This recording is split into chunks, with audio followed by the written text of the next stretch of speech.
Good morning, good afternoon, good evening. This is Alan Burgos from the hashtag Walk with Lunch channel. Welcome and welcome back to our channel.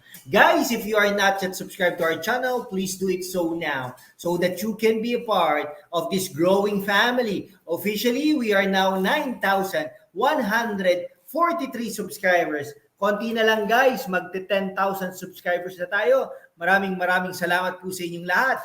Mabuhay po kayo. I love you all. Okay, ano lang po, bago po tayo mag-umpisa sa ating vlog, ating pag-uusapan, lilinawin ko lang po paulit-ulit, hindi po tayo bayad ng kahit ni isang politiko, ni isang singkunduling. Wala pong inaabot sa atin ng mga politikong mga binabanggit po natin, no? Yes, indeed, may leaning po tayo sa kanila dahil po naniniwala po tayo sa kanilang mga programa. Okay? Una po, bakit daw po, may mga nagtatanong, bakit daw kinakampihan ko ang hindi kakampi ni Yorme Isko Moreno? Okay? Ba't ko daw tama. O kaya, bakit ko daw hindi kinakampihan ang mga kakampi ni Yorme Isko Moreno? Sige, i-analyze po natin. Okay? Tayo sa Maynila, all out support natin kay Yorme Isko Moreno. Dahil regardless of the party, okay? Kasi nakita po nga natin ang ginawa ni Yorme Isko Moreno dyan sa Maynila. Nakuha niyo po ba? Okay? Nakita po kasi natin naramdaman natin, nakita po natin, no? Nakita po natin paano niya pinailawan ang mga iba't ibang lugar, ang mga parke para sa mga lolo't lola, okay? Yung mga ensure ng mga lolo't lola, mga allowances ng mga bata, okay? At ng mga matatanda, PWD, nilinis niya ang Maynila, no? Yes, indeed, bumabaha-baha pa naman din, pero nalinis niya 'yon. Madali pong mag-subside yung tubig. Nalinis niya yung mga vendors diyan. Nagpatayo po siya ng mga vertical housing, vertical na mga eskwelahan, etc. Marami po, bilis kilos niya. Okay, ngayon, bakit daw hindi ko kinakampihan si Vico Soto, nakakampi naman ni Yorme Isko Moreno? Mali po kayo dun, Hindi po kakampi ni Yorme Isko Moreno si Vico Soto. In fact, in truth, Aksyon Demokratiko si Vico Soto at that time, nag-join si Yorme Isko Moreno, tapos bigla po nag-resign si Vico Soto. Ano ibig sabihin nun? Diba? Dapat nga magkapartido na sila. Bakit nag-resign pa si Vico Soto at hindi na lang sinuportahan ni Vico Soto si Yorme Isko Moreno yung tumakbo bilang presidente ng Pilipinas? Doon po isa na yon. Okay. Now, magkaiba naman po Yorme Isko Moreno at saka Vico Soto. Kitang-kita mo naman sa lugar, di ba? Okay. Ang Maynila nagkaka-award, syudad. Okay? Ang Vico Soto ang nagkaka-award. Ibig sabihin, parang self-interest lang. Di ba? Nakuha niyo po ba? At ano po ba talaga ang pinakamaganda na gawa ni Vico Soto dyan sa Pasig City? Ating unawain, ating intindihin, ating anuhin. Huwag tayong magpapabola. Okay? Okay, it so happens si Diskaya lang ang tumatakbo. Pero, for example, sana tumakbo nga si Dudut Jaworski o kaya si Congressman Roman Romulo. Okay? Pwede pa, di ba? Pero it so happens, Diskaya ang nagkalakas loob na tumakbo. Ganun po yun. Tayo dapat maging smart tayo. No? Talagang alam niyo po, hindi po Anyhow, dyan sa Caloocan City, Trillanes, Aksyon Demokratiko, pero in the past, hindi naman niyo sinusuportahan si Isko Moreno. No? Nakuha niyo po ba? Ibang sinusuportahan niya, Leni Robredo dati. Diba? Ngayon, binabatikos niya, tapos ngayon mag-Aksyon Demokratiko. Di ba? Yun po ang katotohanan doon. Okay?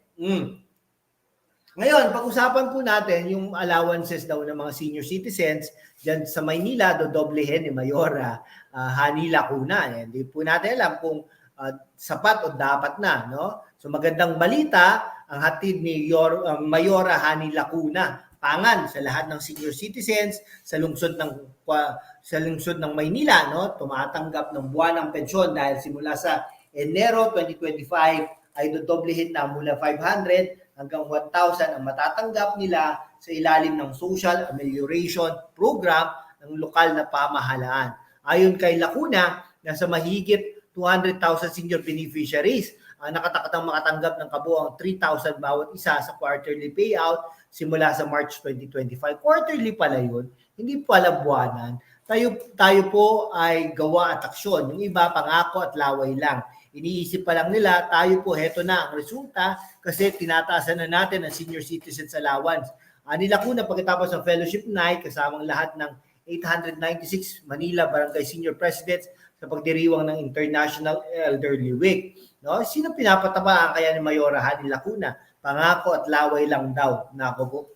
Di ba nararamdaman naman ng mga senior citizens, ng mga panahon ni Yorme Isko Moreno, ginawa rin daw nilang sistematiko at mas maayos ang proseso sa distribution ng seniors allowance. Malaki na ang improvement mula nung tayo ay naging punong lungsod. Ngayon, madalas na po ang updating at masinop ang requirements para masigurong totoong beneficiary ang makakatanggap ng allowance dagdag pa ni Mayora. Ayon pa sa alkalde, regular umano nilang nililinis ang listahan upang alisin ang mga pumanaw na, lumipat na sa probinsya o ibang bansa o may peking dokumento upang matiyak umano na hindi nasasayang ang pondo ng bayan. Ang pagtaas ng allowance para sa senior citizen ay pinondohan sa pamamagitan ng City Ordinance 9075 na sumasaklaw sa budget ng Maynila para sa fiscal year 2025. Yun naman pala, di ba? May pera naman. Ito siguro 25 billion no, na na-approvean na nila for 2025. Anyhow, bakit po ganoon? Bakit ngayon lang po yan, di ba?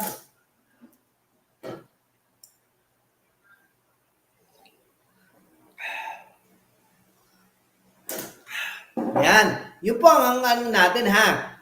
Not for anything else sa mga politiko, no? Yung mga politiko yan, siyempre, ngayon lang din naman yung mga politiko yan.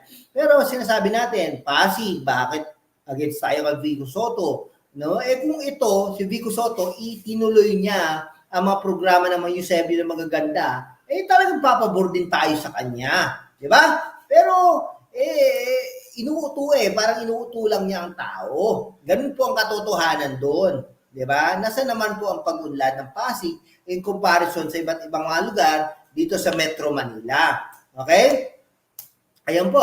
Meron isang programa na hindi inatinan pero sinabi nagka-COVID yung isang leader diyan pero sa katotohanan hindi naman po pala. Di ba? Parang alam po yan ng ano, no? Pag talagang ayaw talaga. Sige po ha. Ito talagang iisipin po natin maigi na talagang po yan, no? Yung Yorme Isko Moreno ay magiging mahusay na mayor ulit diyan sa Maynila. Sige po, hanggang dito na lang po mga kaibigan ko. Maraming salamat po sa inyong lahat. Mabuhay po kayo. God bless you all. At kahit sa mga naninira at mga bashers natin, God bless pa rin. Mabuhay ka at ang iyong pamilya.